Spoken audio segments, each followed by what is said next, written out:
A massive fire has swept through Notre Dame Cathedral in Paris, destroying the spire and most of the roof. Investigators suspect the blaze started during restoration work.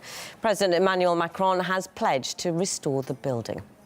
The cathedral is one of the most popular tourist attractions in Europe, pulling in 13 million visitors every year, but the fire has caused serious damage. The spire and the roof have collapsed. The famous twin bell towers and North Rose window, both of which were built in the 12th century, were saved, as was the 4th century crown of thorns. But the fate of hundreds of gargoyles decorating the building is unknown. Charlotte Dubensky was at the scene. We know the firefighters have been working throughout the evening trying to dampen down those flames. We even heard that they had decided not to use aerial water bowsers because they wanted to ensure that that frame didn't collapse. And it looks like those reports coming through now that they have been able to secure that. So some incredible news that's definitely given people here some good views, some cheer. In fact, we've had people singing throughout the evening trying to keep their spirits up as they've been watching this fire unfold.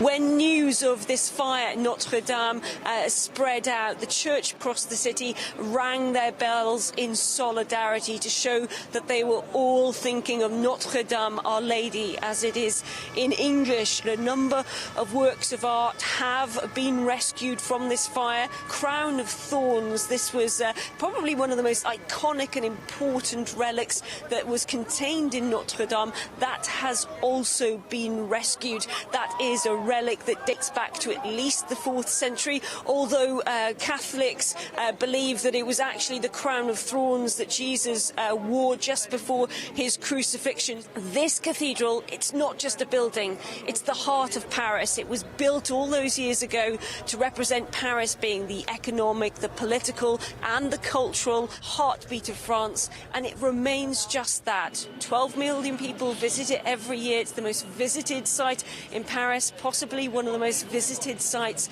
across the world. But what we do know is that restoration work that was underway to try and stop it crumbling, unfortunately, hasn't done anything to stop this majestic crown jewel of France, this French Gothic architecture, a superb example going up in ashes tonight. But that good news coming through and very much welcomed by the people here, that it looks like the construction itself has been saved, as well as a number of works of art and important relics, all have been rescued from the grips of that fire.